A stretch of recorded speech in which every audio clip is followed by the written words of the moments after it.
Work is not that hard.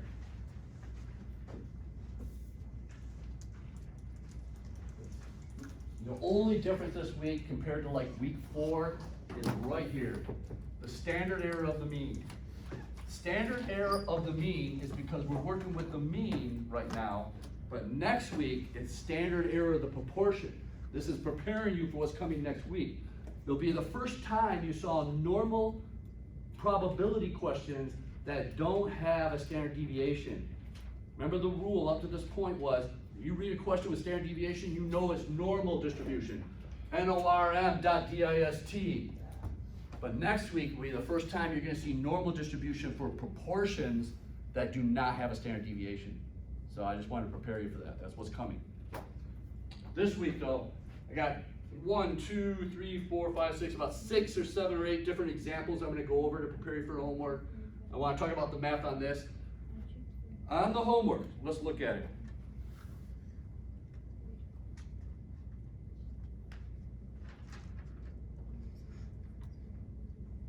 You've got 1A, 1B, 2A, 2B, all the way to 8. What I want to point out though is, every one of the A's is asking you to use this manual equation to find your Z, then use this norm S distribution with the Z to get the final answer. Or the 1 minus if it's a more than. Or you can take this and 1 minus your answer if you want, whichever way, as long as you get to the right answer using these two things. These are all your A's. Your B is about using the norm dot distribution equation, either the regular or the 1 minus. The difference here is that that third number is no longer just the standard deviation. It's the standard deviation over the square root of the sample size. Same with the manual equation. This denominator is no longer just the standard deviation because our sample size was always 1. Now it's standard deviation over the square root of the sample size. And again with the math, you got to do the numerator, then you got to do the denominator, and then divide last. Go ahead. Do we take the norm is full equation and do we put that into the Z one also, or does that give us the full answer? That gives you the full answer. Okay. This does both of those at the same time. Okay. This does. That's why we're doing the B as if we're not doing it manually at all. All right. So does everybody feel confident they know what's due in 5 days? 1 through 8. The only tough part, I'm going to bring it up, I'm going to show you an example of also, is number 7 and number 8 are between two numbers. But don't forget, what I gave, the big hint I gave you is, same as on the quiz, when you had exponential between two numbers, is treat it as if two separate problems. So this says, find the probability that the sample mean is between 33 and 35.5. You want to say, okay, I'm going to treat this as if it's asking for the probability for 33 and less, or less. And then I'm going to treat it as if this is asking for 35.5 or less. And then I'm going to take those two answers and take the bigger one minus the smaller one and get the result. And that's how you find for in between two. Same with number 8. Let me go down here. It says find the probability between 149 and 144. Again, the easiest way is to treat this as two separate problems. You take 149, do the manual Z, do the norm S distribution. Let me interrupt myself. If you put dots on either side of the S, which is fine, you got to put comma 1 with the Z. Comma 1 for continuous. All right, just in case. But anyway, treat that as two different problems. Take the 149 and do it manually, get your Z, then put a norm S distribution with your Z and get an answer. Then do 144 manually, get your Z, and do a norm S distribution Z. And then take those two results and subtract them. Just like that. That's how I would do A's. As far as B's are concerned, in between two numbers like that, yes, I would do it for 149 as the first number, blah, blah, blah. Then I would do it again for 144 as the first number, blah, blah, blah. Take those two results and subtract them. Or you can do it as one long equation, one minus the other. And then don't forget, if you do it one long equation and get a negative result, you have the first two numbers backwards. You just flip the first two numbers. Put the 149 in front and the 144 in back instead of vice versa. This is almost too easy. We can easily skip today's lecture and you guys could all do the homework. Okay, but we won't. I'm just asking. All right, little math I want to point out because I know there's some problems up here with negatives. Which one am I looking at? It was number,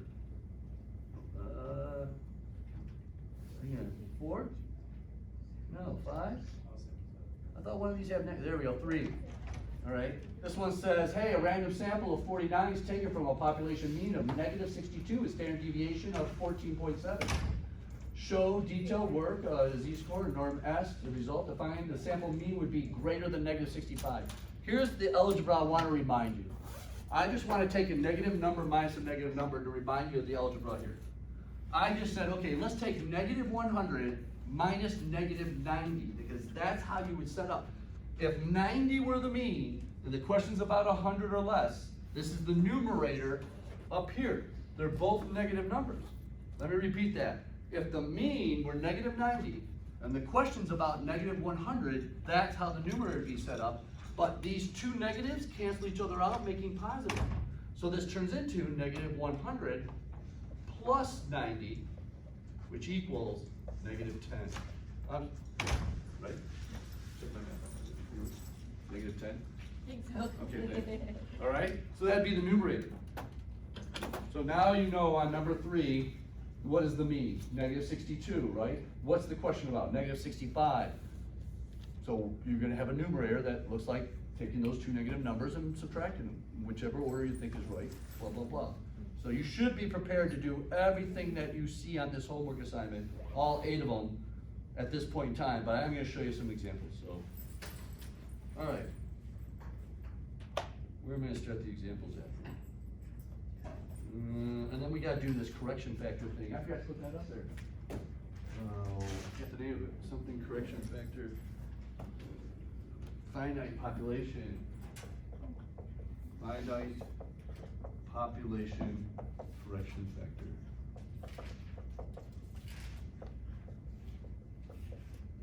Talk about that right at the end.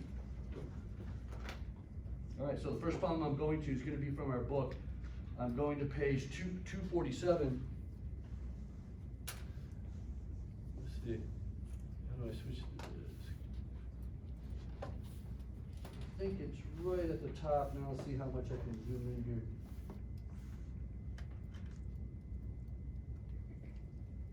No, matter of fact, I want to start down here. Now you can barely see it at the beginning. But can you see that little equation right there where it says this, that's the symbol for the standard deviation. See if I can get you to zoom in more.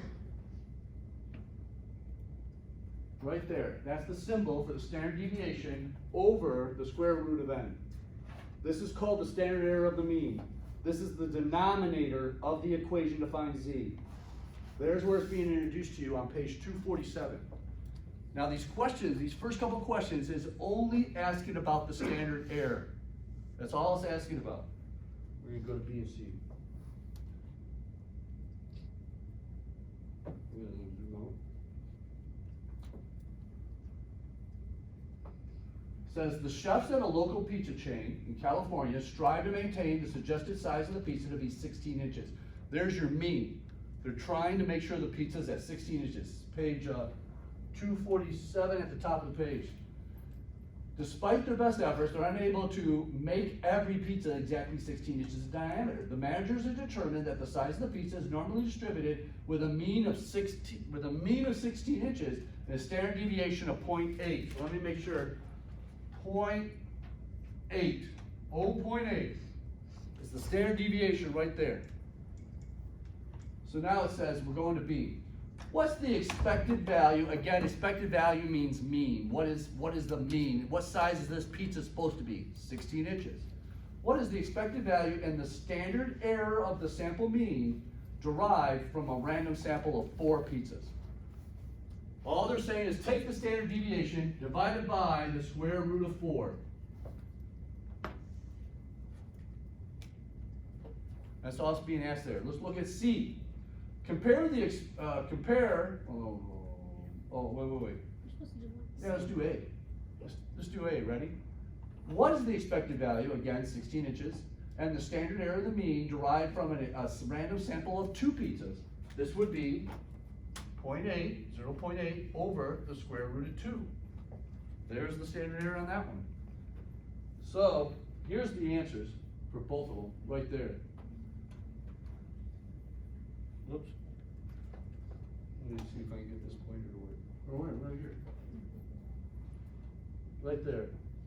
Says 0.8 over the square root of 2 is 0.57. Now look what happens when we increase our sample size. 0.8 divided by the square root of 4 is 0.4. It tightens up the bell curve. Let me make sure you understand what I'm saying. The mean's right here, 16-inch pizza. Look at the number, that would be 1 standard deviation each direction. Now it's not standard deviation, it's standard error. If we only had 2 pizzas in our sample, it would be 16.57 here, and what's 16 minus 0.57? 15.43, like 15.43 here, right? Is that what the standard error is? But if we had 4 pizzas in our sample, look at what one standard error above. 16 now is no longer 16.57, it's 16.4 would be here. Our bell curve tightens up the more sample you have. It's like takes the curve and brings it in, kind of makes it taller. And what it does is allow your sample to key in more on what the true mean of the whole population of all the pizzas they make are. The bigger your sample is. So that's kind of the logic behind it. All right, so that's to get you started, just so you can be familiar with standard error of the mean. If there's a question about the standard error, let me repeat this. If there's a question on your exam about standard error, it's only asking about this part, the denominator. This is called standard error of the mean. Next week's denominator is called standard error of the proportion. They're both called standard error though. One's a proportion and one's about a mean. It's just the denominator part. Okay, so now, we're going to page 250. Wait, 7.3, 247, we're going down to this one.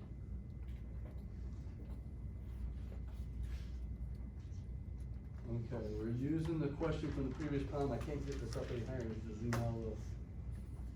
And it says, use the information of the previous question, which was a 16-inch pizza with 0.8 as our standard deviation. And let's see, we're going to B.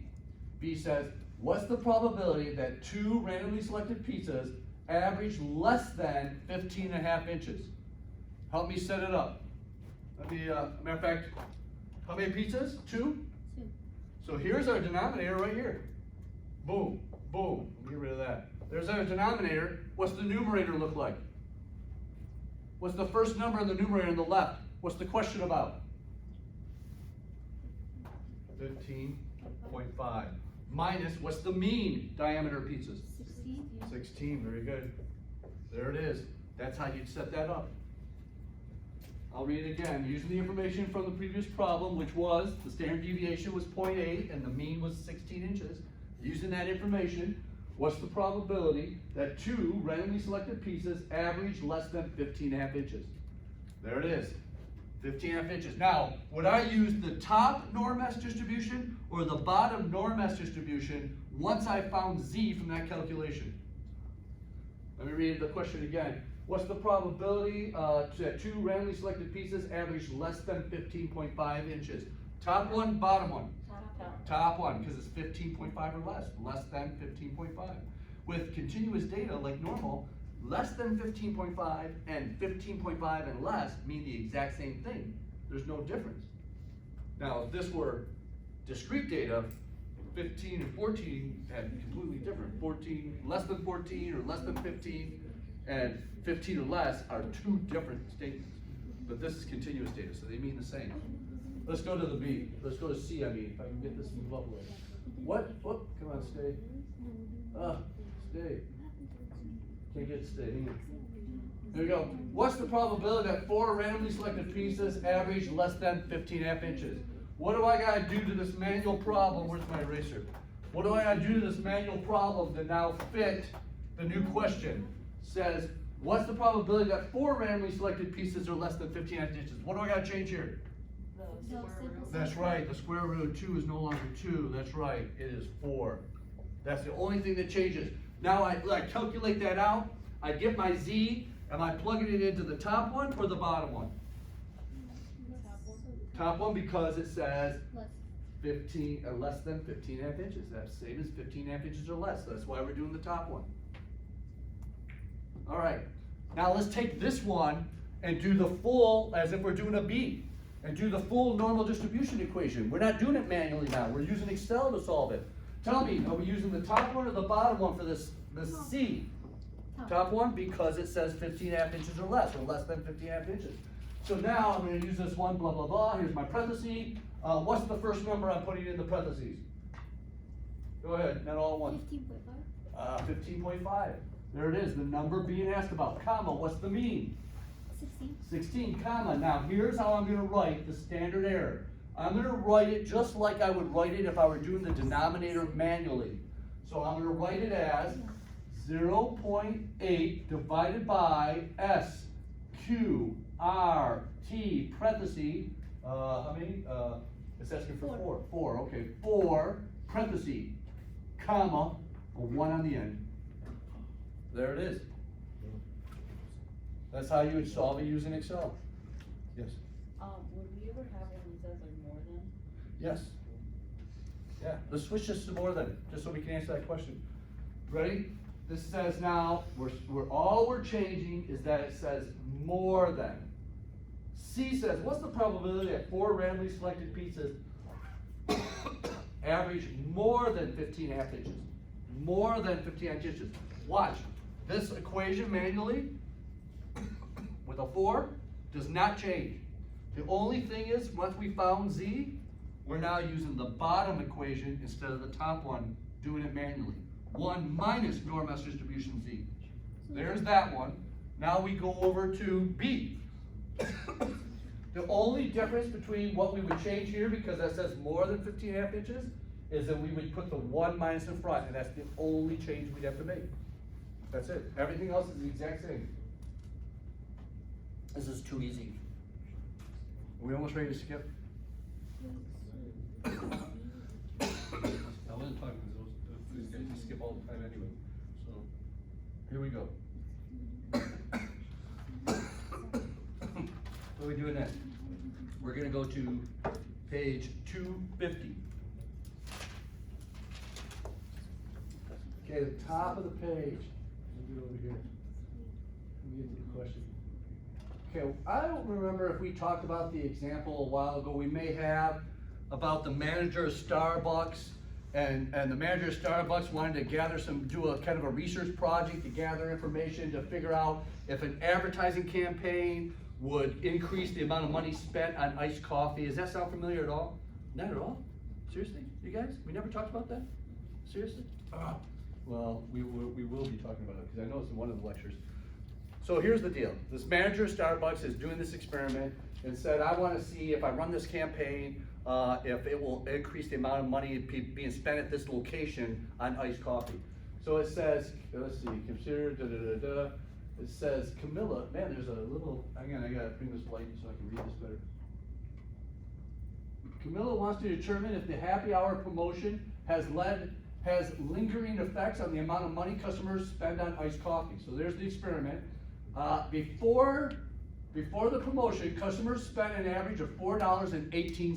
So here we go. Let me clear a spot here. $4.18 before the experiment. There it is, 418. Then it says an iced coffee with a standard deviation of 84 cents. 0.84 is the standard deviation. Then it says Camilla reports that on average amount based on 50 customers sampled. So after this promotion took place, now we're gonna let some time go by. Now the next 50 customers that we're gonna keep track of how much they spent on iced coffee for a certain amount of time. And we found that the average amount spent on iced coffee went up to $4.26. So here's the deal. Did it go up? What percent chances is it just our random sample of 50s may have just been a higher number, or did our promotion make it go up? So really, when you calculate this probability here, we're gonna calculate what's the probability that randomness caused this increase. And to do that, we're gonna say, what's the probability that a random sample of 50 would cause the average amount spent be $4.26 or more. Or more. Now, if this ends up being really low, let's say we find out there's like only a 5% chance that randomness could have caused the amount of money being spent on coffee to go up, then we can say something else did it. It wasn't randomness. That randomness only had a 5% chance. There had to have been something else. And that's where we go, okay, our promotion is the reason why the amount of money went up that was spent on iced coffee. This is how you get money for campaigns. Usually, like if you want to do a nationwide campaign, you're talking about millions of dollars. So they'll say, your manager will go, hey, conduct the same campaign in this one area. Let's pick Dallas, for example. Okay, there's blankety blank locations in Dallas. Get the data you need before the promotion on how much they spend on the average customer spends on iced coffee. Everybody's using credit cards, they're using their club card, so we can see what everybody's spending, get the data on how much the average is spent. Now run your promotion in Dallas. It's only gonna cost $40,000, so let's do it. And let's see what the results are. And this is how you do it as a director of a department. When you're asking for millions of dollars, you're gonna take this $40,000 and go, let me show you that it works. I came up with this promotion in a dream, and look, it increased the price of coffee. But here's the deal. You have to use statistics to prove that randomness didn't cause this increase because of your sample of only 50 customers after the promotion. And that instead, truly your promotion did it. This is how research works. So in order to do this, you gotta calculate, this is what we're calculating. What's the percent chance that chance caused this increase? So here we go, let's figure that out. A says do it manually, and then we'll do it Excel. Well, $4.26 or more. What's the probability that our sample could have just done that because of randomness? Minus what was it before the promotion? $4.18. Over. What's the standard deviation? Given to us. 0.84 over the square root of the number in our sample, which was 50. This is going to equal Z. Then we're going to take that Z, we're going to either put it in the top one or bottom one. What is it we're trying to measure? It $4.26 or less or more? Are we using the top or the bottom? Bottom, because we're measuring what's the probability of $4.26 or more being spent on iced coffee when we expect it to be $4.18. So we take this bottom one, we plug in Z, and we get this probability. Are you ready? Where is it? I know it's up here. Here it is.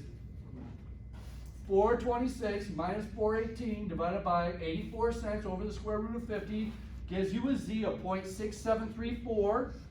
Then we plug it into 1 minus norm S distribution 0.6734. We get a probability of 25%, 0.2503. Oh my gosh, 0.2503. 25% chance, randomness with a sample size of 50 could have caused the average amount being spent on iced coffee to be that high. Now don't be wrong, that's saying that 75% was something else possibly causing it to be that high. But here's the deal. Most people would not get the millions of dollars to do this promotion when you calculate it out to 25%. Usually, to get millions of dollars to do your promotion, the test had to turn out to be only 10% or less that randomness caused this, and the rest would be your promotion. That's how significant it has to be for you to get the millions and millions of dollars you're asking for. Or run it again, but get a larger sample size, because this has got to be down to 10% or less. Some places say 5%. To prove that your promotion that made it happen. When they're testing things like a vaccine, this has to be at 0.001 chance of randomness taking it instead of the vaccine causing the reaction you expect, or whatever it is they're testing. Research on any medical drug. A pharmaceutical comes up with a new drug for depression or something. It gets tested on a group that think they're taking the drug and a group that think they aren't. And the results have to be so different that randomness could never have caused it. This ends up being 0.001 before they'll approve that drug, the FDA will. But that's where the grants come from, is where independent universities like University of Michigan run these kind of tests all the time, research like this. And they're using stats just like we are, calculating the Z just like we are, calculating that percentage. But the results have to be so significantly low that randomness caused it for that drug to be approved. It's all about protecting humans from themselves. Now, we as humans are innovators and we invent things, but we never realize how much it could hurt someone if it gets out in the open market. So that's why these research tests have to be done. It's all about protecting humans. So anyway, all right, let's get to another one. Where did we leave off? 9, we're going now over here. Oh, wait, we forgot to do this one. I forgot. We gotta do it this way. We gotta do as if it's a B. Again, here we go. The average amount spent on coffee was $4.18.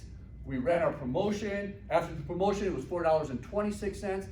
And the standard deviation was 84 cents, and the sample size was 50. So what's the probability of us getting $4.26 or more? Let's do it this way. Top one or bottom one on this equation? Bottom. Bottom, because or more, gonna be equals 1 minus the first number. Let me get rid of the bell curve. The first number is gonna be what we're being asked about, which is $4.26, comma, the mean, we expect it to be $4.18, comma, the standard error is gonna be the standard deviation, 0.84 over SQRT, parenthesis 50, parenthesis, comma 1. There it is. And then this is gonna calculate out to 0.2503 again. And let's see, do we have it up here? I'm sure we do. And, right here. 1 minus norm dot distribution, 4.26 comma 4.18 comma 0.84 divided by SQRT parenthesis 50 parenthesis comma true, which is the same as using a number 1. You can use the word false, true, or 1 or 0. I always use a 1. And this ends up being the same answer, 0.2503. We can do A's and B's, right? But can we do them between two numbers? Is that where I'm going with this? Let's do number 9. Let's do number 9B. Here we go, an example of a negative. Let me get the board ready. Oh, stop.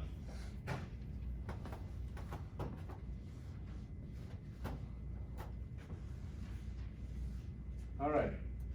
Says a random sample of size 50 is taken from a population with a mean of negative 9.5, standard deviation of 2. B. Calculate, B, what's the probability that the sample mean is less than negative 10? Here we go, we'll start numerator. It's asking about the probability of negative 10 or less. So negative 10 minus the mean. The mean is being given as negative 9.5, is that correct? Minus negative 9.5. Notice I put minus negative, using parentheses, over the standard deviation, which is given as a 2, divided by the square root of 50. I'm putting that in parentheses. I'm going to solve the numerator, solve the denominator. I'm taking this a little farther because I want you to see negative 10 minus negative 9.5 is the same as negative 10 plus 9.5, which leaves you with negative 0.5 for the numerator, and then whatever 2 divided by the square root of 50 is for your denominator. But I wanted to show you that math there. Minus has got to be in between those negatives numbers. Would you use, let's see, we're testing, what is it, asking for a mean of less than negative 10. So negative 10 or less means we're going to use the top equation, norm S distribution, with the Z we just calculated manually there. Again, this is negative 10 or less. So we're going to end up using the top equation. The first number is going to be the negative 10 being asked about. The second number is the mean that's given, which is also negative, negative 9.5, comma. The standard deviation is 2. So this is going to be 2 over SQRT, parenthesis, 50 is our sample size, parenthesis, comma, 1. Or the word true, if you want to use the word true. Go ahead. So whenever we figure it out manually, we have to use either the norm S distribution or the 1 minus norm Yes. distribution? For all the A's on the homework that you have to do manually, you're manually finding Z, and then you have to enter it into either this norm S or this 1 minus norm S, because this is replacing looking up the Z chart. Okay. That's what this is for. So that's all part of A.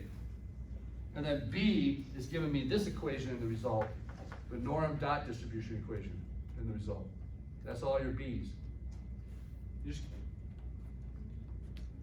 All right, let's go to, I want to go to number 10, but we're gonna do C.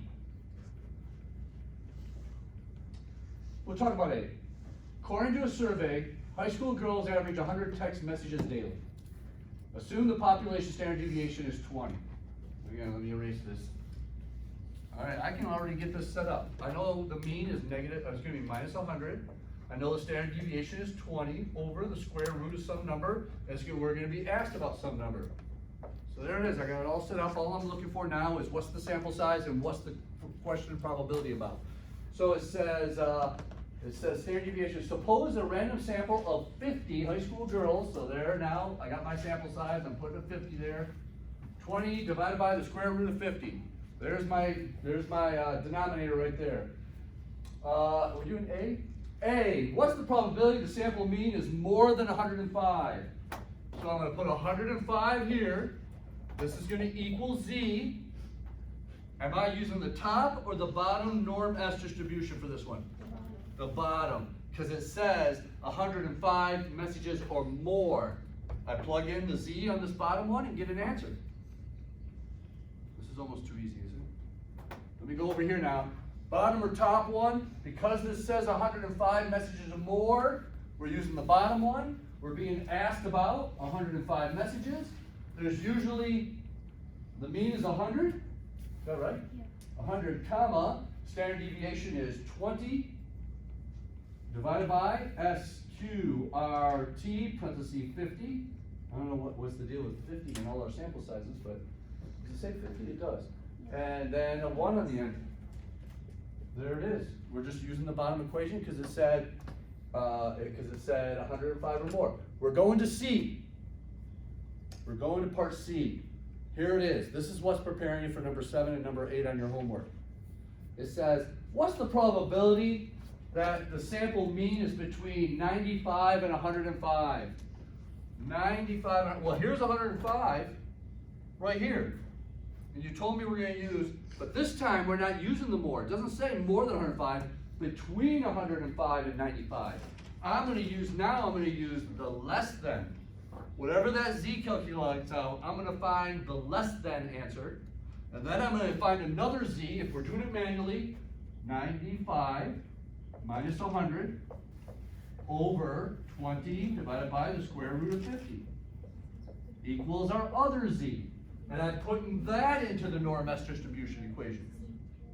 So I got one Z with 105, I got another Z with 95, I put them both in here and get 2 results, and then I subtract the 2 results. But what I want to show you is how we do this with one Excel equation. You can do it with 2 Excel equations, I'll accept that. Get 2 results and subtract the results. If that's how you have to do it, to remember how to do between 2 numbers, do it that way. And you get full credit. I'm okay with that. But really, you can do this in one equation. You can do this in one equation. Are you ready? We're being asked between 95 and 105.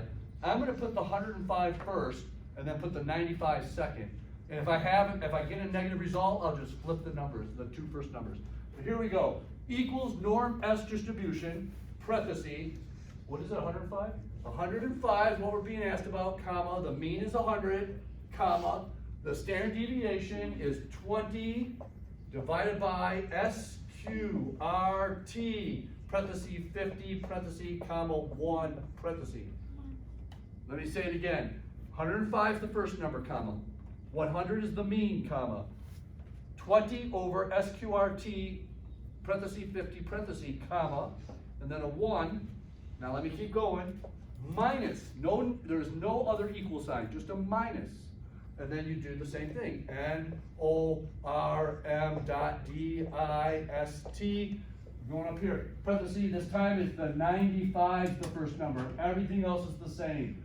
Comma, 100, comma, 20 over SQRT of 50, parenthesis, comma, 1. It's just 1, 2, let me put this in front, equals NORM.DIST.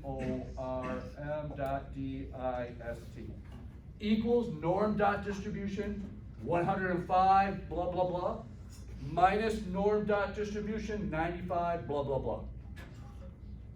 All in one equation if you want. And if the result's negative, all you gotta do is switch the 105 and the 95, the first two numbers with each other, and you'll get a positive answer.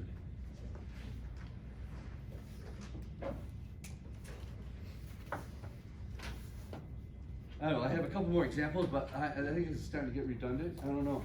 There's a question. So you said we don't have to do the Excel one, we could just subtract those ones, You know, Z ones? if you have to do it manually, you'll have to do, find a Z, do this twice, and then subtract the results. But if it's asking you to use Excel to solve it, then you gotta do this one. You could do it as two separate Excel equations and get results and subtract them, or one long equation. It's up to you. Thank you. All right, we're ready for this finite population, whatever. I'll wait till everybody catches up. I see everybody looking down. I'll switch this back over.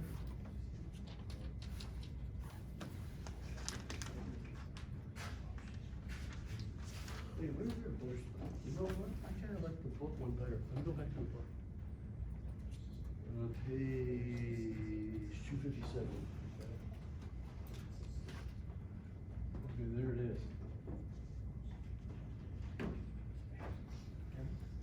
Let me start by saying, you don't have to know this for the final exam.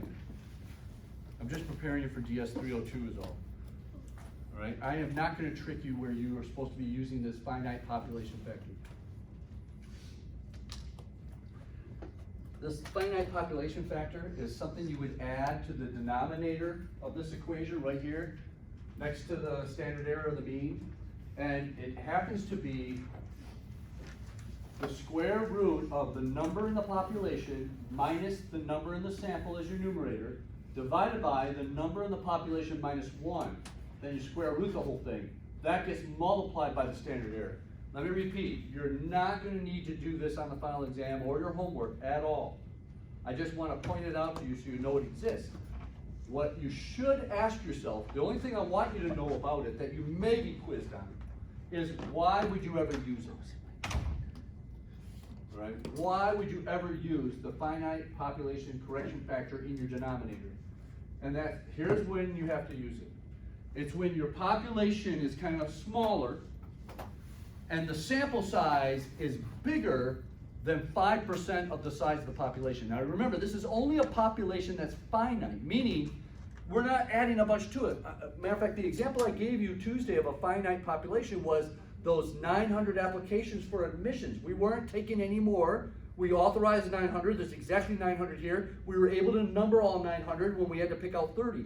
That's a finite population. Now, if I would have said the sample size is 90, what percent is 90 of 900? What's 90 divided by 900? What percent is that?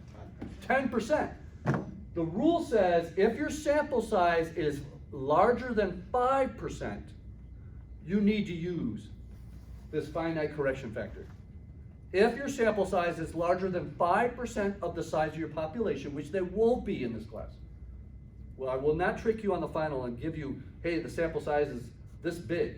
I won't do that. You won't need the finite population correction factor, but you need to know it exists if you have a situation where the sample size is much bigger than 5% of the size of the population. Everybody get it? And the application is a perfect example. Well, you're right.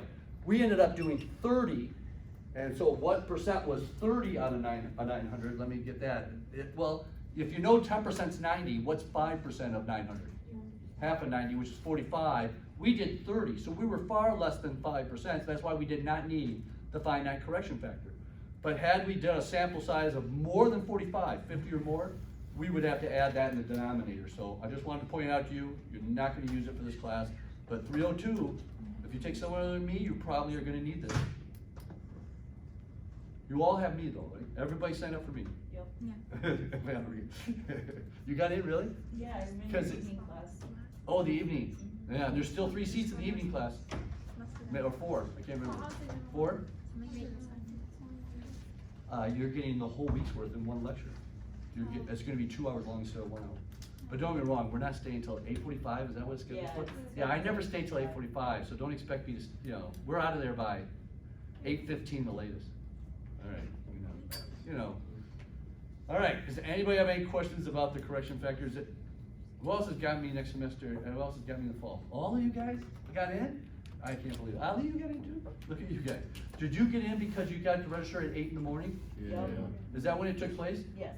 Okay, because Yusuf said he got in at 8:02 and it said no, he thinks he was the very last one. So that means it filled up, other than seniors the day before, I guess. That's not true. I didn't register yesterday until like 4:30. Oh, you got in night class though? Yeah. Yeah, the day class, The day he was class the got last filled one up to get in at super 8:02. Yeah. You're also night class or day class? So I got day class, but registered like 8:01, there was 10 seats. 10 seats at When I 8:01. refreshed, there was nothing. Nothing. All gone. That was it, wow. Does anybody know how many were for sure in there though before 8 AM, like from the previous day? I think there was like 20 seats. There were 20 seats available or taken? Like I half, think it doesn't matter, it it's means the same thing, yeah, Yeah, 40, 40. yeah. So half the seats were already gone from those who had more credits than you guys. And you guys all have around 50 to 65 credits are probably right around, right? Yeah, most of you. So they had more than 70 credits and they got in there, 20 of them got in there. The bad news is I did email my last semester students to let them know. And so that's probably why that happened. Wow. Not bad. Because, some of them were emailing me, asking me, so I just went ahead and did a blast out to all of them. Okay, we're ready for the end class? Any questions? Those who came late, you missed the speech about assets minus liabilities equals your net worth, but other than that, you didn't miss one. Here's the end class, I have some stuff to pass back for those who came in late. Can you see it okay? Linda, do you see it okay? No? Should I make it bigger? I was gonna say, you haven't changed the screen. Oh, that's why. Oh, that's why. That's what that blank look means. It means you don't even have an idea what I'm Now we asking. can't see. Okay, does that look okay? No. I'll just read it to you. Are you ready? I'll read it to you, you take notes. Okay, this is preparing you for the homework. Because this A is just like the homework A, and this B is just like the homework B. Look at him. Look at you. You think you got